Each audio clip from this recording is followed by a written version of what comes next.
ये खूनी घाव स्वाभाविक रूप से फूलदार मकड़ी से हुई लड़ाई के कारण थे। उस समय उसके पास उनका इलाज करने का पर्याप्त समय नहीं था, क्योंकि उसे छोटे लड़के को डॉक्टर के पास गांव वापस लाना था और फिर वह थकावट से गिर पड़ा था और जैसे ही उसे पता चला कि बच्चा सुरक्षित है, वह तुरंत सो गया। काय यांग अगली सुबह तक बिना जागे सोता रहा। और जब उसने देखा कि छोटा लड़का जाग गया है और ठीक है, तो काय यांग जल्दी से संप्रदाय में वापस चला गया। जब वह पास पहुंचा तो उसने देखा कि लोगों का एक समूह उसके घर को घेरे हुए है। वे सभी मशालें लिए हुए थे और ऐसा लग रहा था कि वे उसके घर को जला देंगे। लेकिन वह ऐसा कैसे होने दे सकता था? स्वाभाविक रूप से वह जाकर पूछता कि वे ऐसा क्यों कर रहे हैं, लेकिन उसने यह उम्मीद नहीं की थी कि सुमू मुसीबत मोल लेने आएगा। जैसे ही घर का मालिक प्रकट हुआ, सुमू, जिसने उसे जलाने का इरादा किया था, उसे जरा भी अपराधबोध नहीं हुआ। इसके बजाय वह उत्तेजित हो गया और काय यांग की ओर इशारा करते हुए बोला, काय यांग, ये कहने की हिम्मत मत करना कि इस युवा स्वामी ने तुम्हें मौका नहीं दिया। काश तुम जरा रुको। काय यांग ने उसे रोकने के लिए हाथ उठाया और फिर आराम से अपनी झोपड़ी में घुस गया। अरे, उसके शब्द बीच में ही रुक गए। सुम्यू को ऐसा लगा जैसे उसने कोई मक्खी खाली हो, वो मक्खी जो गोबर के ढेर के सामने आना पसंद करती है। उसे बहुत बेचैनी महसूस हुई। स्वामी सु, यह इंसान जरा भी परवाह नहीं करता। किसी ने सुम्यू के लिए न्याय की गुहार लगाई। हूँ, व्यंग्यात्मक लहजे में सुम्यू ने कहा, बाद में मुझे इसे बेरहमी से पीटने में मदद करना, क्योंकि मैंने सुना है कि यह बदमाश कभी हार नहीं मानता। इसलिए अपने प्रहारों में नरमी बरतने की कोई जरूरत नहीं है। आज मुझे इसे इस युवा स्वामी को नाराज करने के परिणाम सिखाने होंगे। हाँ। अपनी झोपड़ी में दाखिल होते ही काय यांग ने अपनी पीठ पर रखा थैला उतार दिया। उस थैले में जड़ी बूटियां थीं, पहाड़ पर बिताए 3 दिनों की उसकी कीमती फसल। अगर उसने पहले उनकी सुरक्षा सुनिश्चित नहीं की तो उसका दिल चैन से नहीं बैठेगा। जब उसने बैग सुरक्षित रख दिया तो काय यांग अपनी झोपड़ी से बाहर निकला और गंभीर चेहरे के साथ सुम्यू से पूछा, तुम मुझे क्या बताना चाहते थे? सुम्यू ने उसकी तरफ देखा, उसका चेहरा घृणा से भरा था। उसका चेहरा कड़वाहट से भरा था, मानो वह मुंह भर खून थूक देगा। पहले अपनी पूरी तरह से तैयार की गई पंक्तियां कहने से पहले ही काय यांग ने उसे बीच में ही रोक दिया था।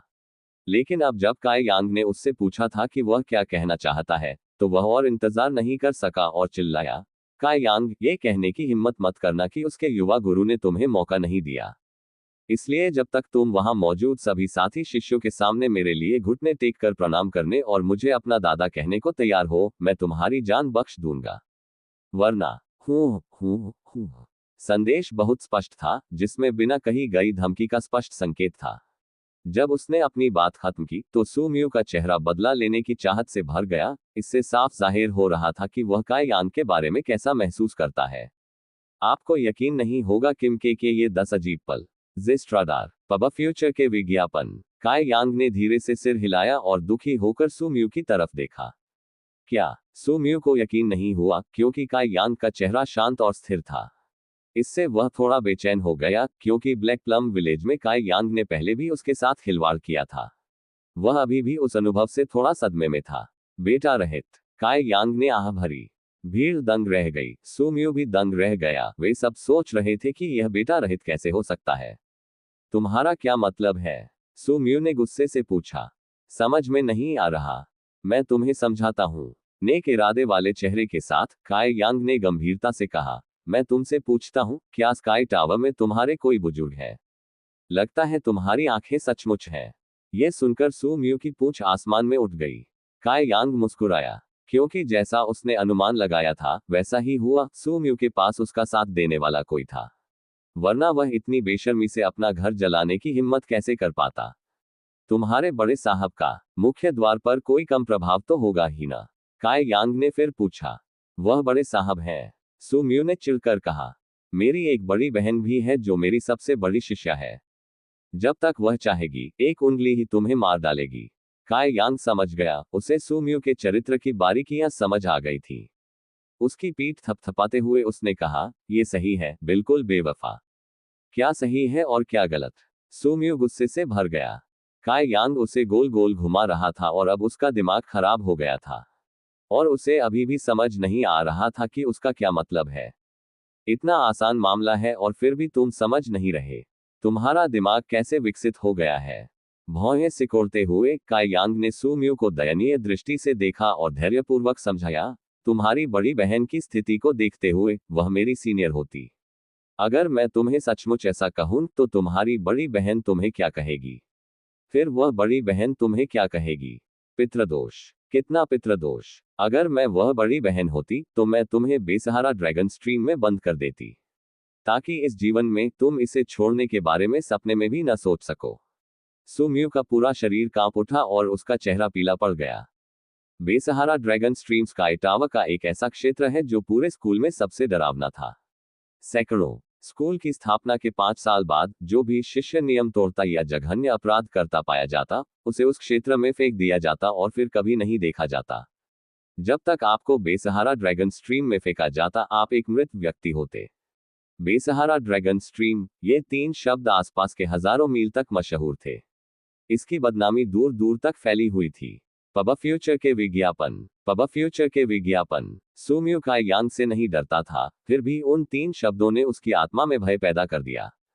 सू म्यू अपने साथ लाए लोगों में से एक को लगा कि सू म्यू में कुछ गड़बड़ है और उसने जल्दी से कहा, मास्टर सू, इस बदमाश का मुंह बहुत तीखा है, जिससे वह इतना आत्मविश्वासी है। आज हम इसलिए आए हैं ताकि आपको अपना गुस्सा निकालने में मदद कर सके। एन होश में आते ही सू म्यू अपनी शर्मिंदगी छिपाने के लिए गुस्से से चिल्लाया, काई यांग, बकवास मत करो। अगर तुम घुटने टेककर माफी नहीं मांगोगे तो ये युवा गुरु तुम्हें इस जन्म में पैदा ही न हुए होते ऐसी इच्छा कर देगा। उसकी आंखें ठंडी चमक रही थी। काई यांग ने अपनी मुट्ठियां कस ली। शिष्य सू, तुम आकर मेरे साथ कुछ मुके क्यों नहीं मारते? सू म्यू ने तिरस्कार से जवाब दिया, मैं चाहता हूं, दुर्भाग्य से तुम उम्मीदों पर खरे नहीं उतरे। तुम योग्य नहीं हो। ये गुरु संयमित शरीर के 9वें चरण में है। ये सुनकर काई यांग समझ गया। मुख्य द्वार के नियम कहते हैं कि अगर तुम दूसरे शिष्यों को चुनौती देना चाहते हो तो स्तरों का अंतर 3 स्तरों से ज्यादा नहीं होना चाहिए। सू म्यू सचमुच काई यांग से द्वंद्व युद्ध नहीं कर सकता था, उनके स्तरों का अंतर बहुत ज्यादा था। यही वजह थी कि सू म्यू अपने साथ लोगों को लाया था, वे सिर्फ तमाशा देखने नहीं आए थे। घृणा से भरे चेहरे और ठंडी मुस्कान के साथ सू म्यू ने काई यांग की ओर सिर झुकाया। सब लोग, ये यांग शिष्य संयमित शरीर के तीसरे चरण में पहुंच गया है। तो यहाँ कौन सा भाई उससे लड़ने को तैयार है? संयमित शरीर का तीसरा चरण, कितना ऊंचा चरण! सभी लोग जोर से हंस पड़े, क्योंकि उनमें से कोई भी काई यांग से पहले प्रवेश नहीं कर पाया था। फिर भी उनमें से कौन उससे ऊंचा नहीं था? मुझे गुरु सू के पास जाने की अनुमति दें, क्योंकि मेरी साधना सीमा के भीतर है। हालांकि मैं अभी संयमित शरीर के 5वें चरण में ही हूँ। शिष्य काई यांग को संतुष्ट करने के लिए यह पर्याप्त होना चाहिए। एक शिष्य ने भीड़ के बीच से गुजरते हुए और काई यांग को तिरस्कार से देखते हुए कहा। काई यांग ने हंसते हुए उसकी ओर देखा। उनकी जानकारी बहुत पहले ही पुरानी हो चुकी थी। अगर यह 5 दिन पहले होता तो वह सचमुच संयमित शरीर के तीसरे चरण में होता, लेकिन अब कहानी वही है। लेकिन निश्चित रूप से काई यांग इस तरह की बातों का प्रचार नहीं करेगा। 5 दिनों में 2 चरण आगे बढ़ने की यह गति बहुत ही अजीब थी। ऐसी राक्षसी चीज केवल अवांछित ध्यान आकर्षित करेगी। सू म्यू के साथ आए एक व्यक्ति ने कहा, यांग शिष्य, मेरा नाम झाओ हू है। तुम्हें याद होगा कि आज तुम्हें किसने हराया था? मुझे याद आ गया है। काई यांग ने गंभीरता से उत्तर दिया। लगता है झो हू जानबूझकर सू म्यू को नीचा दिखाने की कोशिश कर रहा था, काई यांग ने सोचा। काई यांग का सामना करने के लिए उसने अतिशयोक्ति से अपनी उंगलियां हिलाईं। यांग शिष्य, तुम्हें ये कहने का मौका न मिले कि मैंने तुम्हें नीचा नहीं दिखाया, इसलिए मैं तुम्हें 3 चालें चलने दूंगा। जब तक तुम मुझे एक कदम चलने पर मजबूर कर सको, ये तुम्हारी जीत होगी। अगर नहीं, तो कृपया इस शिष्य के प्रहारों को निर्दयी न समझना। उकसाने के इस कृत्य में तिरस्कार का लाल फल छिपा था। सू म्यू, जो ये देख रहा था, उसकी धड़कनें प्रत्याशा में तेज हो गईं। ये बच्चा झाओ हू सचमुच दूसरों को पूरी तरह से अपमानित करना जानता था। उनके शब्दों का चयन बुरा नहीं था। यद्यपि संयमित शरीर की तीसरी अवस्था और संयमित शरीर की 5वीं अवस्था के बीच केवल 2 चरणों का अंतर था, फिर भी दोनों अवस्थाओं के बीच एक बड़ा अंतर था। इन दोनों अवस्थाओं के बीच एक नदी जितना बड़ा अंतर था। और दोनों की तुलना करने पर जो शक्ति मुक्त हो सकती थी, वह बिल्कुल अलग अलग स्तरों पर थी, जैसे इन निम्न स्तर के साधकों के लिए स्वर्ग और पृथ्वी। अरे वैसे, वायुमंडलीय बोध, वायुमंडलीय ऊर्जा, अब इसका कोई मतलब नहीं रह गया था, इसलिए हमने इसे बदल दिया। इसके अलावा इस समय काई यांग बहुत ही दयनीय स्थिति में था, एक नज़र में ही पता चल जाता था कि उसे किसी प्रकार का कष्ट सहना पड़ा है। उसके पास लड़ने के लिए कितनी ताकत बची थी। इसके अलावा वह शुरू से ही बहुत दुबला पतला और कुपोषित था, जिससे लोग उसे आसानी से नीची नजरों से देखते थे। वहां मौजूद लगभग सभी लोगों का मानना था कि काई यांग आज इस विपत्ति से बच नहीं पाएगा। यहां तक कि पास के एक पेड़ पर बैठे जिया निंग चांग को भी यही लग रहा था। जिया निंग चांग, जो डाक हॉल का शिष्य बन चुका था, एक बार फिर काई यांग की लड़ाई का नतीजा रिकॉर्ड करने आया था। ये कैसे हो सकता है? मैं अपने साथी शिष्य को वंचित नहीं होने दे सकता, काई यांग ने थोड़ा हिचकिचाते हुए पूछा। चिंता की कोई बात नहीं है, झो हू ने जोर देकर कहा। चूंकि मैं शिष्य बन गया हूं, इसलिए तुम्हें ये 3 चालें करने की इजाजत देना मेरे लिए जरूरी है। हाँ हाँ, ठीक है, काई यांग ने कुछ हिचकिचाते हुए कहा। चूंकि झो शिष्य ने ऐसा कहा है, तो यह वरिष्ठ अशिष्ट नहीं होगा।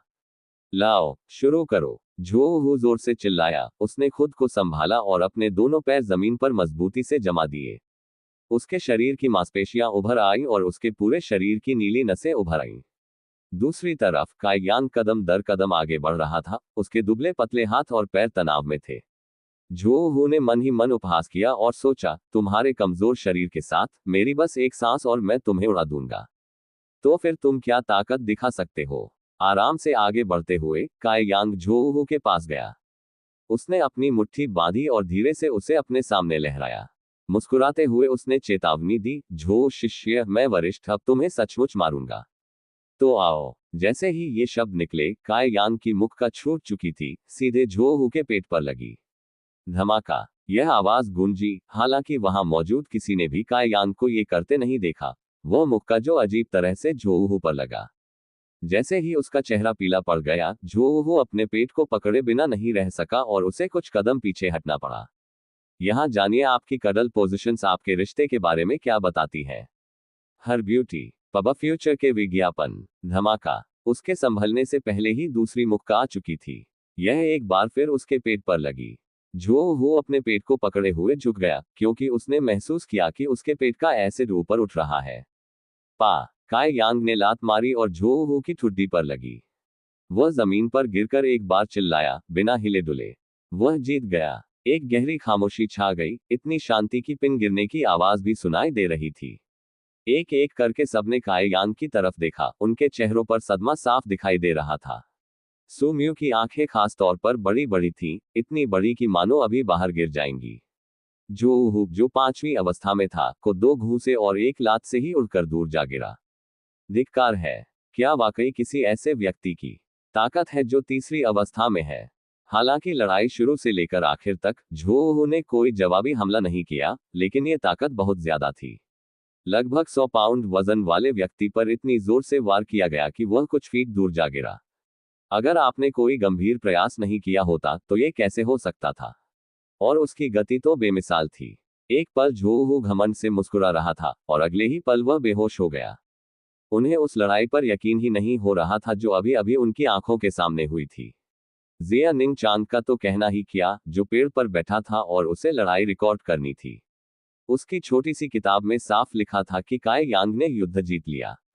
पिछले 2 सालों में वह 147 लड़ाइयां लड़ चुका था और सभी हार गया था। आज उसने अप्रत्याशित रूप से यह रिकॉर्ड तोड़ दिया। उसने युद्ध भी तेजी से और कुशलता से जीता था। शुरुआत में जिया निंग चांग एक शाखा पर शान से खड़ी थी और अपनी ऊर्जा को संतुलित करने में लगा रही थी। लेकिन उसकी जीत के सदमे से वह क्षण भर के लिए अपना ध्यान खो बैठी और शाखा से गिरकर जमीन पर गिर पड़ी। एक नकाबपोश महिला को 30 फुट ऊंचे पेड़ से नीचे गिरते देखा जा सकता था। जैसे ही वह जमीन पर गिरी, आप उसे आई टिल्डिया चिल्लाते हुए सुन सकते थे। शुक्र है कि उसकी सजगता तेज थी और प्रतिक्रिया की गति भी उतनी ही तेज थी।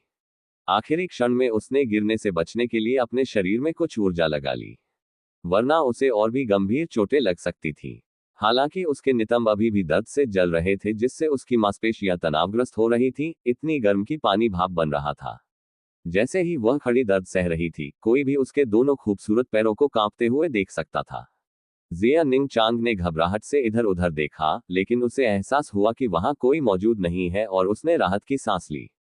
अगर ये दृश्य औरों ने देखा होता तो उसकी बहुत बदनामी होती। अपनी आंतरिक ऊर्जा को सक्रिय करके उसने अपने नितंबों के दर्द को कम किया। उसकी आंखें चमक उठी क्योंकि जिया निंग चांग काई यांग की ताकत को समझ नहीं पा रही थी। वह तो बस कुछ दिनों के लिए गया था, तो उसकी ताकत कैसे बढ़ गई? इतना आसान। जिन लोगों ने ये दृश्य देखा था, उनकी तुलना जिया निंग चांग से स्वाभाविक रूप से नहीं की जा सकती थी। उनकी साधना उससे कहीं कम थी, इसलिए वे मामले की सच्चाई नहीं समझ पाए। पब फ्यूचर के विज्ञापन। उस क्षण जब काय यांग ने वार किया, जिया निंग चांग ने स्पष्ट रूप से महसूस किया कि काय यांग की नाड़ियों के भीतर वायुमंडलीय ऊर्जा जागृत हो गई थी। इससे स्पष्ट रूप से पता चलता था कि वह कम से कम संयमित शरीर के चौथे चरण में था। इसके अलावा ऐसा भी लग रहा था कि उसकी वास्तविक शक्ति इस चरण से भी आगे निकल गई थी। लेकिन क्या वह कुछ दिन पहले ही संयमित शरीर के तीसरे चरण में नहीं था? वह शापित शिष्य। उसने अप्रत्याशित रूप से अपनी असली शक्ति छिपा ली, और न केवल उसने सभी को चौंका दिया, बल्कि कुछ पेड़ों से नीचे भी गिरा दिए। यह बेहद घृणित था। अनजाने में जिया निंग चांग ने अपने दर्दनाक नितंबों का सारा दोष काय यांग पर डाल दिया था। काय यांग ने उस जगह की ओर देखा जहां जिया निंग चांग छिपा हुआ था। जब वह गिर गई, तो काय यांग उसकी हल्की चीख सुन पाया, लेकिन उनके बीच की दूरी बहुत ज्यादा होने के कारण वह उसे देख नहीं पाया। चूंकि उसे कुछ भी असामान्य नहीं लगा, इसलिए उसने आगे जांच नहीं की। फिर उसने अपनी भौहें सिकोड़ ली और अपनी भींची हुई मुट्ठी को देखा तो उसे कुछ असंतोष महसूस हुआ। जाहिर है काय यांग असंतुष्ट था, क्योंकि स्वर्ण शरीर प्राप्त करने के बाद से ये किसी अन्य मानव के साथ उसकी पहली लड़ाई थी। अपनी शक्ति पर ठीक से नियंत्रण न रख पाने के कारण झोऊ उड़ गया। शुरू में उसने अपने प्रतिद्वंद्वी को कुछ कदम पीछे धकेलने की ही योजना बनाई थी, लेकिन ऐसा लग रहा था कि उसकी शक्ति उसकी कल्पना से थोड़ी ज्यादा थी। मौके पर सू म्यू सबसे पहले होश में आया। जैसे ही उसने काय यांग की ओर उंगली उठाई, वह जोर से चिल्लाया, तुमने धोखा दिया। काय यांग मुड़ा और शांति से सू म्यू को देखा। सू शिष्य, तुम जो चाहो खा सकते हो, लेकिन तुम बेपरवाही से शब्द नहीं बोल सकते। मैंने कब धोखा दिया? सू म्यू के पास कहने को शब्द नहीं थे। सच तो यह था कि उसने कब धोखा दिया। जो हु जानबूझकर वहां खड़ा था और घोषणा कर रहा था कि वह 3 वार झेलेगा। अप्रत्याशित रूप से वह 3 चालों में सचमुच हार गया। भीड़ की अनगिनत निगाहों के सामने वह धोखा कैसे दे सकता था? वह धोखा कैसे दे सकता था? मास्टर सू, लगता है हमारी जानकारी सही नहीं थी। यह बदमाश टेम्पर्ड बॉडी के तीसरे चरण में नहीं है। मुझे डर है कि वह पहले ही रैंक में ऊपर पहुंच चुका है, वरना वह झोऊ को कैसे हरा सकता था? किसी तेज नजर और चतुर दिमाग वाले व्यक्ति ने सू म्यू के कान में फुसफुसाते हुए तुरंत समझ लिया। तो ऐसा ही था। सू म्यू ने सिर हिलाया, उसका चेहरा काला पड़ गया। झोऊ बहुत घमंडी था। अगर उसने जवाबी हमला किया होता तो वह कैसे हार सकता था? सू म्यू के मन में उसने सोचा कि झोऊ इसलिए हार गया क्योंकि उसने अपने प्रतिद्वंद्वी को कम आंका था। क्योंकि उसका मानना था कि काय यांग चाहे जितना भी रैंक में ऊपर पहुंच जाए, वह टेम्पर्ड बॉडी के चौथे चरण तक ही पहुंच पाएगा। उस बड़े अंतर को ध्यान में रखते हुए, अगर झोऊ ने जवाबी हमला किया होता, तो काय यांग पूरी तरह से हार जाता। भाई काय यांग, तुमने अपनी ताकत छुपाकर अच्छा किया। सू म्यू ने काय यांग से ठंडे और उदास स्वर में कहा। आज वह अपना बदला लेने में नाकाम रहा था, इसलिए उसके दिल में घुटन अभी भी बनी हुई थी। काय यांग ने कंधे उचका दिए। बाद में हिसाब बराबर कर लेते हैं।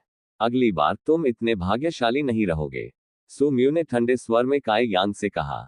फिर हाथ हिलाकर वो लोगों को वापस ले जाने लगा और साथ ही बेहोश झोऊ को ले जाने का इशारा भी किया। लेकिन जाने से पहले उसने काय यांग को एक आखिरी तीखी नजर से देखा। यह दुश्मनी फिलहाल पक्की हो चुकी है, हालांकि काय यांग को इससे कोई आपत्ति नहीं थी। खैर, मुख्य द्वार पर केवल मुख्य द्वार के नियम ही थे, इसलिए अगर कोई परेशानी पैदा करनी हो तो वह केवल द्वंद्वयुद्ध के रूप में ही हो सकती थी। इसके अलावा उसे अभी भी दूसरों के साथ मुकाबला करना था, वरना उसे अपनी प्रगति की सही सीमा का पता नहीं चलता। इसी बात को ध्यान में रखते हुए काय यांग ने सोचा कि सू म्यू और उसके बीच का झगड़ा एक वरदान था। आज का मुकाबला उतना रोमांचक नहीं था। काय यांग असंतुष्ट महसूस कर रहा था। सू म्यू के चले जाने और मनोरंजन के खत्म हो जाने के बाद भीड़ स्वाभाविक रूप से तितर बितर हो गई।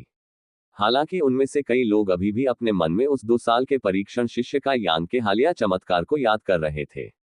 उसने अपनी पहली जीत हासिल कर ली थी। हालांकि यह बहुत तेज थी, फिर भी वह जीत गया था।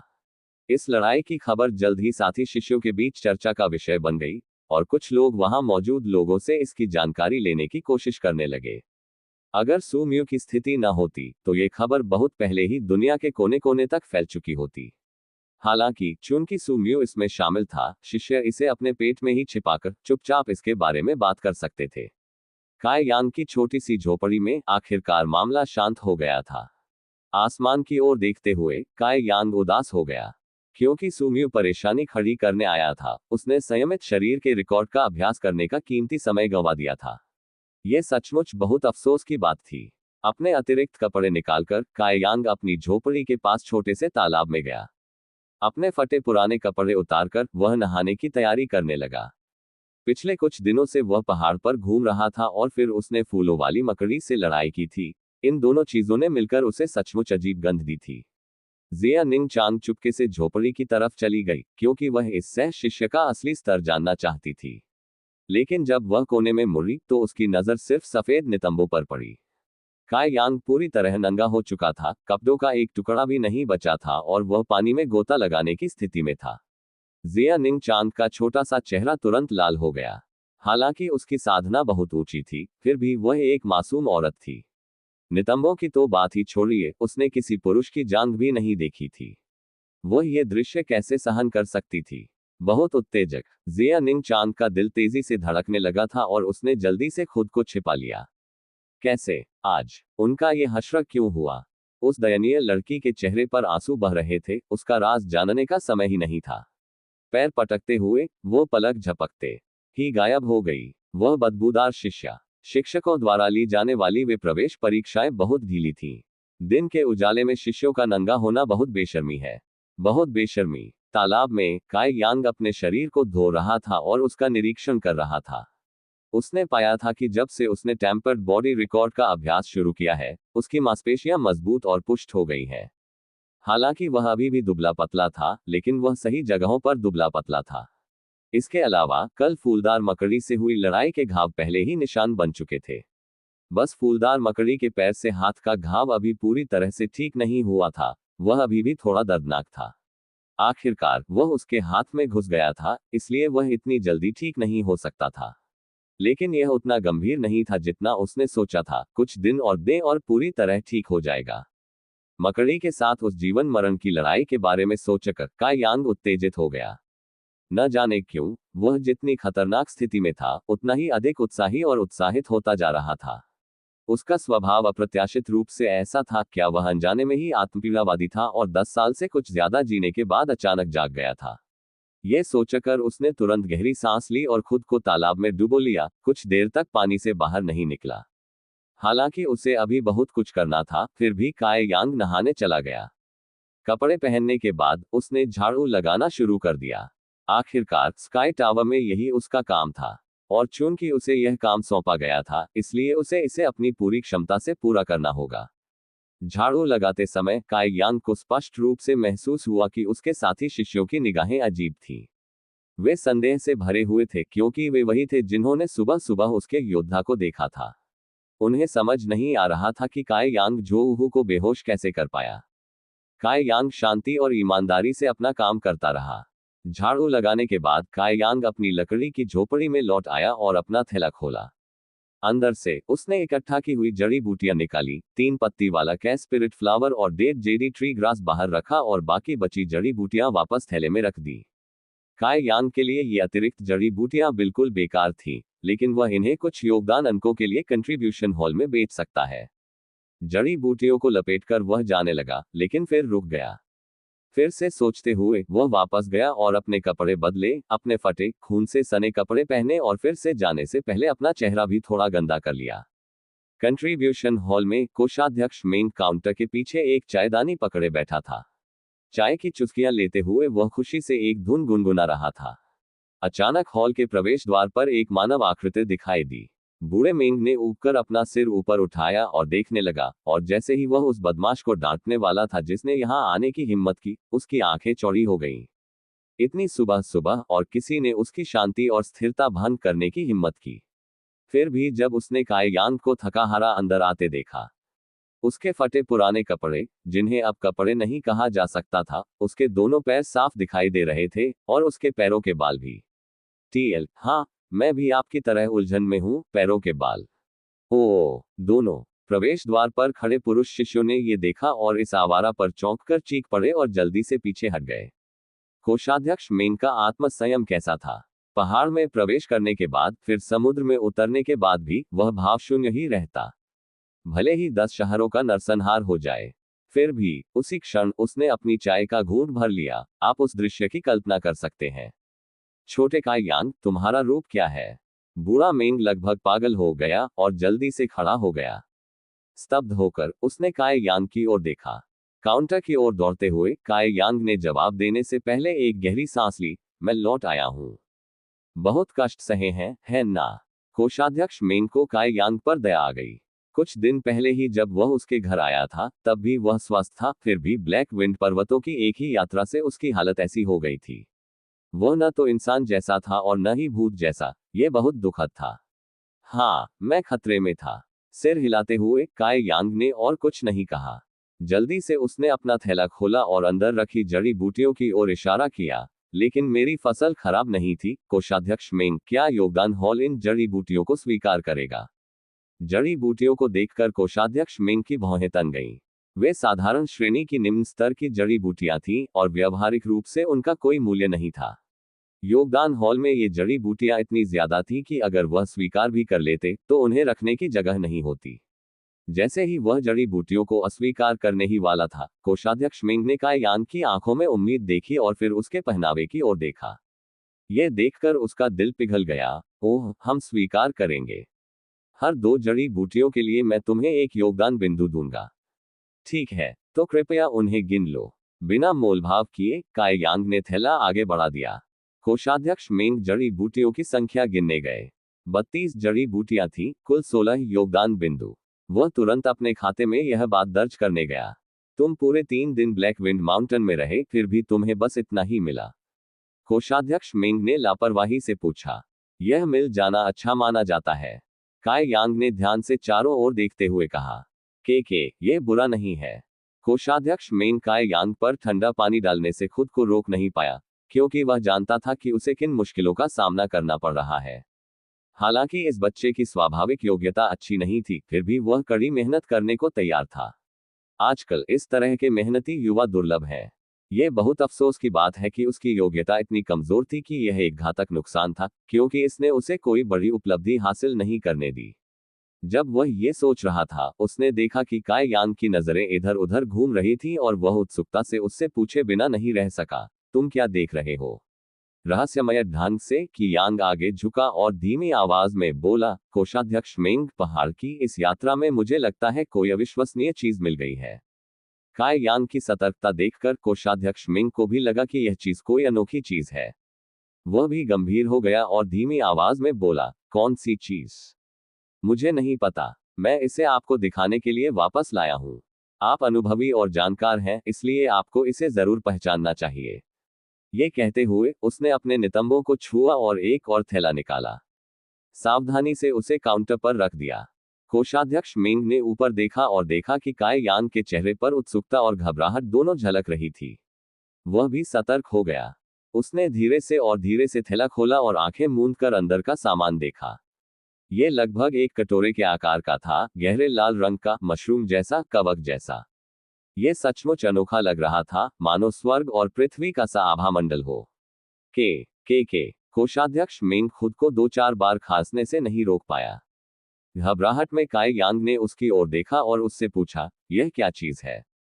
कोषाध्यक्ष मेंग ने उसे अजीब तरह से देखा और जवाब देने के बजाय उसने पूछा, तुम्हें ये कहाँ मिला? पहाड़ में एक गुफा के अंदर। वहां एक प्रथम लोक का राक्षसी जानवर भी उसकी रखवाली कर रहा था। लेकिन मैं उसके द्वारा नहीं मारा गया, बल्कि वह मेरे द्वारा मारा गया, इसलिए मैं इसे अपने साथ ले गया। कोषाध्यक्ष मेंग का दिल धड़क उठा। तुम्हारा सामना एक राक्षसी जानवर से हुआ। क्या मैंने तुम्हें सुरक्षा सीमा से आगे न जाने के लिए नहीं कहा था? मैं सुरक्षा सीमा से आगे नहीं गया। मुझे भी नहीं पता था कि वह ब्लैक विंड माउंटेन के आसपास के सुरक्षित क्षेत्र में क्यों था। काई यांग ने शिकायत भरे स्वर में उत्तर दिया। कोषाध्यक्ष मेंग ने आह भरी। उसने सोचा था कि ऐसा ही कुछ हुआ होगा। बस उसे डर था कि इस बच्चे की ताकत से एक राक्षसी जानवर को, यहां तक कि पहले लोक में भी, हराना बहुत कठिन काम रहा होगा। ये दयनीय, इतनी कम उम्र में ब्लैक विंड माउंटेन में केवल 3 दिनों में ही अनगिनत कष्ट झेल चुका है। और इस काम से उसे केवल 16 योगदान अंक मिले थे। वह पहले लोक के एक राक्षसी जानवर से भी मिला था, एक ऐसी मुठभेड़ जिसमें उसकी जान लगभग चली गई थी। अगर वह उसे बताए कि उसकी चीज क्या थी, तो वह चीज क्या थी? ये बहुत गलत है, बहुत गलत। खैर, ये बूढ़ा आदमी कोई अच्छा काम कम ही करता है, बस इसे कर्म ही समझो। जब काय यांग ने कोषाध्यक्ष मेंग का चेहरा बदलते देखा, फिर भी कोषाध्यक्ष मेंग ने कोई जवाब नहीं दिया, तो वह थोड़ा चिंतित हो गया। जैसे ही वह उससे दोबारा पूछने वाला था, कोषाध्यक्ष मेंग ने चायदानी उठाए और उसमें से पीने लगा। फिर उसने मुस्कुराते हुए कहा, अरे नन्हे बदमाश, तेरी किस्मत खराब नहीं है। चुंबन के पीछे 8 अभिनेता जो एक दूसरे को बर्दाश्त नहीं कर सके। ब्रेनबेरीज पब फ्यूचर के विज्ञापन। ये सुनते ही काय यांग के दिल की चिंता तुरंत दूर हो गई। उसे चिंता थी कि जब वह पूछने जाएगा तो यह चीज बेकार हो जाएगी, ये शर्मनाक होगा। कोषाध्यक्ष, यह आखिर क्या है? इसमें कितने योगदान अंक हैं? उम्मीद में अपने हाथ रगड़ते हुए काय यांग ने पूछा। ओह, इस चीज को ब्लड मशरूम कहते हैं। यह एक दुर्लभ औषधीय तत्व है, यह एक साधारण। अपनी बात पूरी करने से पहले ही उसने काय यांग के गिरते चेहरे को देखा और जल्दी से खुद को सही करने लगा। नहीं नहीं नहीं, यह एक निम्न स्तर की जड़ी बूटी है। हाँ, यह सचमुच निम्न स्तर की जड़ी बूटी है। यह सही है। इतना दृढ़ स्वर इस्तेमाल किया गया कि कोषाध्यक्ष मेंग लगभग खुद को ही यह सोचकर धोखा दे बैठे कि यह सच है। निम्न स्तर की। काय यांग को सुखद आश्चर्य हुआ। कोषाध्यक्ष मेंग, क्या आपको यकीन है कि आपने गलत नहीं देखा? अपना चेहरा सीधा करते हुए कोषाध्यक्ष मेंग ने उत्तर दिया, आप मजाक कर रहे होंगे। इस बूढ़े ने अपने जीवन में कई महिलाओं का निरीक्षण किया है। कई जड़ी बूटियों का निरीक्षण किया है। ये अनुभवी और ज्ञानी आंखें, ये कैसे गलत हो सकती हैं? इसके बदले कितने योगदान अंक मिल सकते हैं? काय यांग को बस इसी में दिलचस्पी थी। चलो इसे 20 बनाते हैं। ये तो बहुत कम है। काय यांग कुछ निराश हुआ। हालांकि इसकी रैंक उतनी ऊंची नहीं थी, फिर भी उसने सोचा कि कम से कम 20 से 40 योगदान अंकों के लायक तो जरूर है। ये बहुत छोटा नहीं है बच्चे। कोषाध्यक्ष ने मन ही मन सोचा कि उसने उसे पहले ही बहुत ज्यादा दे दिया है। फिर उसे इसका एक वाजिब कारण मिला। हालांकि यह रक्त मशरूम जो तुम्हें मिला है, एक निम्न स्तरीय जड़ी बूटी है, ये बहुत छोटा है और इसकी उम्र भी ज्यादा नहीं है। इसलिए ये केवल 20 योगदान अंकों के लायक है। ओह, बिना किसी खंडन के उसने स्वीकार कर लिया, तो 20 अंक ही सही। सिर हिलाते हुए कोषाध्यक्ष मेंग ने लेन देन को फिर से अपनी खाता बही में दर्ज कर लिया। पहाड़ों की इस यात्रा ने 3 पत्ती वाले अराजकता आत्मा फूल और मृत जेडी वृक्ष घास प्राप्त करने के उसके लक्ष्य को पहले ही पूरा कर दिया था। इसके अलावा इससे उसे 36 योगदान अंक मिले थे। अगर वह अपने पहले से प्राप्त अंकों को जोड़ दे तो उसके कुल 48 योगदान अंक हो जाते हैं। काय यांग को क्षण भर के लिए लगा कि वह अमीर और शक्तिशाली हो गया है। पब फ्यूचर के विज्ञापन। हालांकि पहाड़ों की इस यात्रा ने उसे जड़ी बूटियों से काफी योगदान अंक दिलाए, लेकिन इससे खेती में देरी हुई और कीमती समय बर्बाद हुआ। जड़ी बूटियां ढूंढने के लिए उसे किस्मत की भी जरूरत थी और पूरी यात्रा ने उसे बहुत थका दिया था। काय यांग ने फैसला किया कि आखिरी उपाय के अलावा वह इसे दोबारा नहीं करेगा। खेती करने में समय कैसे बर्बाद हुआ? उसे सुबह सिर्फ 30 मिनट ही करने होते हैं और पहाड़ों में वह इसे बखूबी कर लेता है। वह योगदान अंक क्यों इकट्ठा कर रहा था? इन इंक्स का उद्देश्य उसकी साधना में सहायता करना था। इन दो चीजों, योगदान अंक और साधना, में से काय यांग अब भी जानता था कि कौन ज्यादा महत्वपूर्ण है। उसने लालच के कारण अपनी नजरें नहीं हटाई। अब उसने अच्छी खासी मात्रा में 3 पत्ती वाले अराजकता आत्मा पुष्प एकत्र कर लिए हैं। उसने गुफा में लगभग 30-40 एकत्र किए थे। हालांकि वह मृत जेडी वृक्ष घास की जो मात्रा एकत्र कर पाया था, वह बहुत कम थी। उसके पास केवल 5-6 ही थे। अगर वह सचमुच इनसे साधना करना चाहता था, तो उसे योगदान हॉल में कुछ अंक उनके बदले देने होंगे। वह इसके लिए पूरी तरह तैयार था। अपनी योजना को ध्यान में रखते हुए काय यांग ने कहा, कोषाध्यक्ष मेंग, कृपया मुझे 10 मृत जेडी वृक्ष घास जड़ी बूटियां दीजिए। बूढ़े मेंग ने काय यांग की ओर देखा और सोचा कि उसे इन जड़ी बूटियों की क्या जरूरत है। हालांकि उसने कोई सवाल नहीं पूछा। वह बस बैठ गया और बोला, 10 साधारण श्रेणी की निम्न स्तर की जड़ी बूटियां, 10 योगदान अंक। क्या तुम्हें सच में ये चाहिए? काय यांग ने संदेह से भौहें सिकुड़ते हुए पूछा, ये सही नहीं है। क्या आपने अभी नहीं कहा था कि एक अंशदान बिंदु के बदले 2 जड़ी बूटियां देनी होंगी? खरीद मूल्य क्रय मूल्य होता है, जबकि विक्रय मूल्य विक्रय मूल्य होता है। दोनों एक जैसे नहीं हैं। कोषाध्यक्ष मेंग की मुस्कान विशेष रूप से चौड़ी थी, एक व्यापारी का व्यवहार स्पष्ट रूप से दिखाई दे रहा था। क्रोधित होकर काय यांग ने कोषाध्यक्ष मेंग की नाक की ओर इशारा किया, आप पूरी तरह से कम कीमत पर खरीदकर मुनाफा कमाने की कोशिश कर रहे हैं। मुनाफा कमाने के लिए ये बहुत बेशर्मी है। क्या आपने किसी कुत्ते को अपनी अंतरात्मा खाने दिया? हाथ हिलाते हुए वृद्ध मेंग ने उत्तर दिया, मैं मुनाफा नहीं कमाना चाहता, बल्कि ये मुख्य द्वार द्वारा निर्धारित मूल्य है। इसका मुझसे कोई संबंध नहीं है। अंशदान हॉल के सभी मूल्य मुझसे संबद्ध नहीं है। ये वृद्ध व्यक्ति केवल बेचने और खरीदने का प्रभारी है। आपको क्या लगता है कि मुख्य द्वार आप तीनों शिष्यों की जरूरतें कैसे पूरी कर पाएगा? काय यांग दंग रह गया, क्योंकि उसकी बातों में कुछ दम था। आखिरकार यह एक धंधा था, स्काई टावर से किसी भी तरह का मुनाफा नहीं था, तो मेन गेट पर मौजूद 3000 शिष्य कैसे जिंदा रह सकते थे? अगर किसी को शक भी हो कि यह मुनाफे के लिए है, तो भी कोई आपको इन्हें खरीदने के लिए मजबूर नहीं कर रहा था। कोई आपको मजबूर नहीं कर रहा था। तो क्या तुम अब भी डेड जेडी ट्री ग्रास जड़ी बूटियां चाहती हो? काय यांग का दर्द से भरा चेहरा देखकर कोषाध्यक्ष मेंग का मूड खराब हो गया। आपकी कडल पोजीशन आपके रिश्ते के बारे में क्या बताती है? हर ब्यूटी, मुझे ये चाहिए, काय यांग ने दांत भींचते हुए कहा। देर सवेर उसे इन जड़ी बूटियों का इस्तेमाल करना ही होगा, और चूंकि उसने पहाड़ में इन्हें ढूंढने न जाकर सोचा था, इसलिए वह इन्हें खरीद ही सकता है।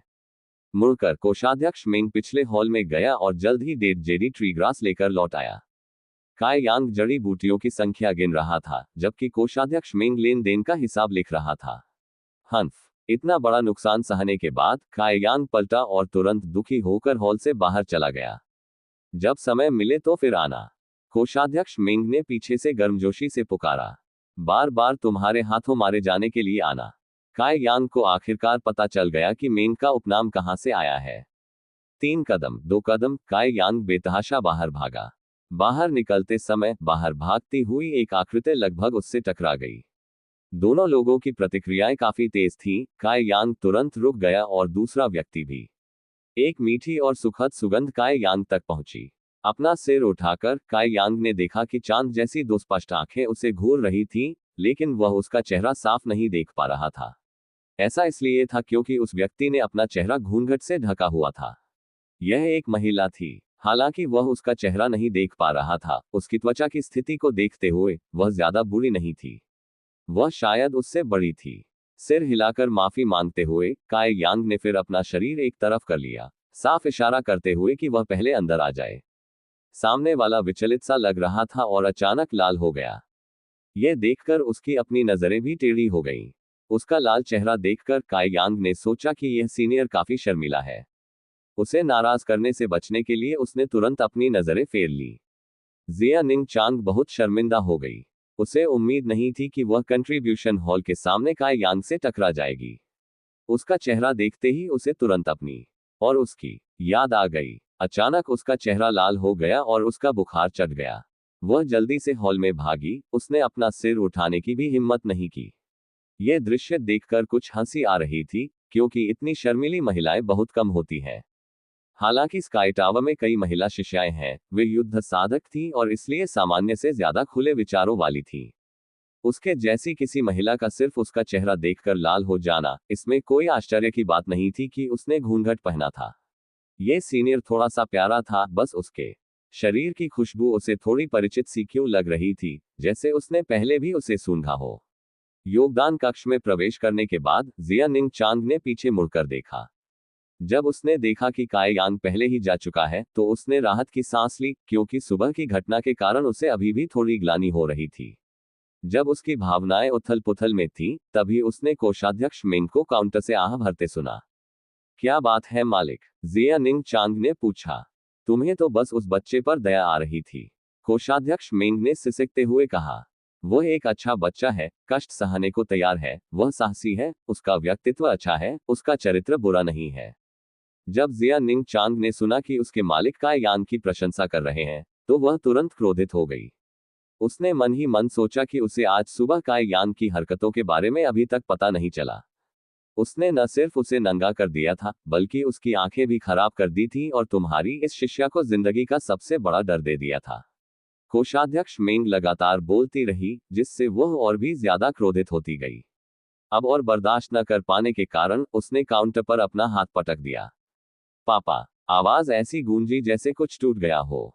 जैसे ही उसने उसकी तरफ देखा, उसका चेहरा विकृत हो गया और वह चीख उठा, यह मेरा पृथ्वी श्रेणी का निम्न स्तरीय रक्त मशरूम था जिसके 20 योगदान अंक थे।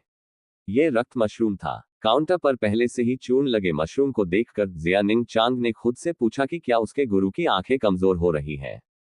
ये रक्त मशरूम कैसे है? ऐसा नहीं है, ऐसा नहीं है।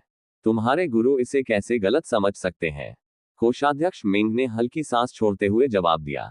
काउंटर टॉप पर पड़ा चूर्ण फिर बाहर तैरने लगा, मानो किसी अदृश्य हाथ ने उसे उठाकर हवा में बिखेर दिया हो। ओह, ये सही है। आज तुम मुझे ढूंढने क्यों आए हो? कोषाध्यक्ष मेंग ने अपना चेहरा स्थिर करते हुए एक दुर्लभ गंभीरता का भाव दिखाया। मैंने सफलता प्राप्त कर ली है। उसके हाव भाव बदलते हुए वह जियानिंग चांग की साधना का निरीक्षण करने गया। कुछ ही देर बाद उसने सिर हिलाया। अच्छा, अच्छा। ऐसा लगता है कि मैंने गलत नहीं देखा, क्योंकि केवल तुम्हारे शरीर के लोग ही इस साधना पद्धति के लिए उपयुक्त हैं। आओ, अपनी साधना को स्थिर करने के लिए ये गोली खाओ। हाँ। गोली लेने के बाद जियानिंग चांग थोड़ा हिचकिचाए और फिर पूछा, तुम्हारी चोट कैसी है? धीरे से हंसते हुए कोषाध्यक्ष मेंग ने उत्तर दिया, तुम्हें अपने स्वामी की चिंता करने की जरूरत नहीं है। इतने वर्षों के बाद कोई बड़ी बाधा नहीं है। उत्सुकता और उत्साह से भरा काय यांग अपनी छोटी सी झोपड़ी में घर लौट आया। आज 3 पत्ती वाला अराजकता आत्मा फूल और मृत जेडी वृक्ष घास सभी इकट्ठे होकर उपयोग के लिए तैयार थे। हर एक की मात्रा भी कम नहीं थी, इसलिए ये कुछ समय तक चलनी चाहिए थी। अब जब उसने सब कुछ तैयार कर लिया था, काय यांग सचमुच ये जांचना चाहता था कि क्या वह धूपदानी सचमुच उसकी साधना में सहायक हो सकती है। लकड़ी की झोपड़ी स्काई टावर के सबसे खाली और वीरान इलाके में थी, और लगभग किसी ने उस पर ध्यान ही नहीं दिया। चूंकि ऐसा ही था, इसलिए काय यांग को अपने राज के उजागर होने की चिंता नहीं थी। अंदर जाकर उसने काली किताब निकाली और तीसरा पन्ना खोला। फिर उसने धूपदानी निकाली और उसे बिस्तर के पास रख दिया। फिर उसने 3 पत्तों वाला कैस स्पिरिट फ्लावर और डेड जेडी ट्री ग्रास निकाला। फिर उसने उन्हें धूपदानी में भर दिया और ढक्कन वापस लगा दिया। अचानक कमरे में एक हल्की सी, किसी दुर्लभ इत्र जैसी खुशबू फैलने लगी। गहरी सांस लेते हुए काय यांग ने इत्र का विश्लेषण करना शुरू किया। हालांकि गंध थोड़ी अनोखी थी, लेकिन उसमें कुछ खास नहीं था। हालांकि धूपदान के छिद्रों से सुगंध लगातार बहकर काय यांग के नथुनों में प्रवेश कर रही थी। ऐसा लग रहा था जैसे छोटे छोटे सांप जानबूझकर उसकी नाक के रास्ते उसके शरीर में प्रवेश कर रहे हो। उसके शरीर के भीतर ऐसा लग रहा था जैसे कुछ और भी है। उसके रक्त मांस में, उसकी नाड़ियों में और यहाँ तक कि उसकी अस्थि मज्जा में भी सुन्नता का एहसास फैल रहा था। काय यांग ने देर करने की हिम्मत नहीं की। धूपदान लेकर वह अपनी साधना शुरू करने के लिए बाहर भागा। अपनी झोपड़ी के प्रवेश द्वार से बाहर प्रकाश में कदम रखते ही वह आश्चर्यचकित रह गया। उसका पैर शीशे का बना हुआ लग रहा था, जो सामान्य से कहीं ज्यादा भारी था। इस कदम के साथ काय यांग को अपनी शक्ति तेजी से कम होती हुई महसूस हुई। एक और कदम रखते ही उसे चक्कर आने लगा और वह गिर पड़ने को हुआ। पसीने से तरबतर उसकी मांसपेशियां तनावग्रस्त हो गईं। उसकी नाड़ियों में हाल ही में विकसित हुई वायुमंडलीय ऊर्जा उफनने लगी और उसकी हड्डियां चटकने लगी। अपनी झोपड़ी से बाहर तीसरा कदम रखते ही उसके पैर नरम पड़ गए और वह जमीन पर गिर पड़ा। गिरते ही काय यांग के हाथों से अगरबत्ती छूट गई और वह दूर लुढ़क गई। अपने शरीर को जमीन पर टिकाए हुए हाथ पहाड़ की तरह अचल वह हाँफ रहा था। कई गहरी सांसें लेते हुए उसकी छाती ऊपर नीचे हो रही थी, उसका शरीर बेकाबू होकर ऐंठ रहा था। उसकी नसें, अंग और हड्डियां फैलती और सिकुड़ती रहीं, जिससे समय के साथ दर्द बढ़ता गया। हालांकि काय यांग दर्द से चीखना चाहता था, उसने अपना मुंह कसकर बंद रखा। उसकी वर्तमान स्थिति अत्यधिक थकावट की थी, ऐसा उसने पहले भी कई बार अनुभव किया था। इस प्रकार काय यांग काफी इससे परिचित, लेकिन वह अपनी झोपड़ी से सिर्फ 3 कदम ही बाहर निकला था, तो उसकी सारी ऊर्जा कैसे खत्म हो गई। उसकी शारीरिक सहन शक्ति तो खत्म हो ही गई थी, उसकी मानसिक शक्ति भी खत्म हो गई थी। ऐसा लग रहा था जैसे वह कई रातों से सोया ही न हो, यहाँ तक कि उसकी आंखें भी नींद से भरी लगने लगी थी। इस समय तक उसकी तीनों ऊर्जाएं पूरी तरह समाप्त हो चुकी थीं, और वह एक उंगली भी नहीं हिला पा रहा था।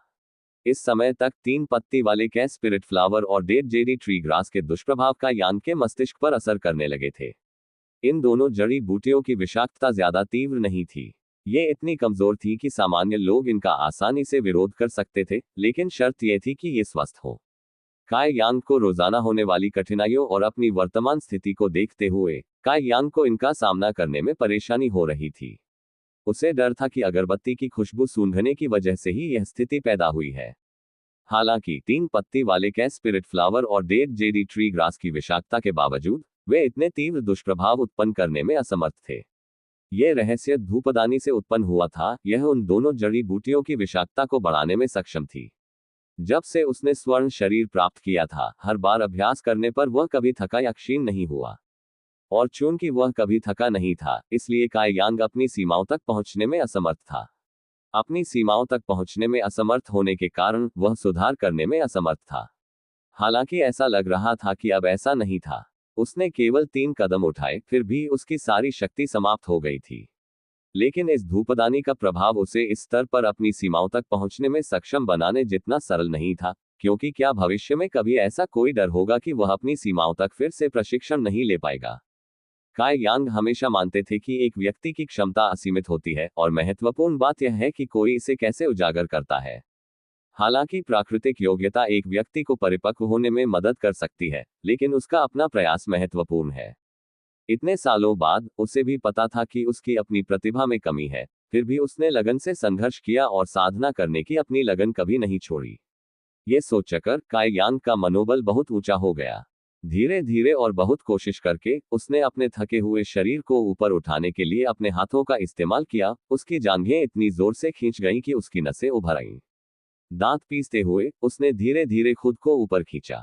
उसकी लगभग सारी शारीरिक शक्ति समाप्त हो चुकी थी। उसकी चेतना एक बार फिर धुंधली पड़ने लगी थी।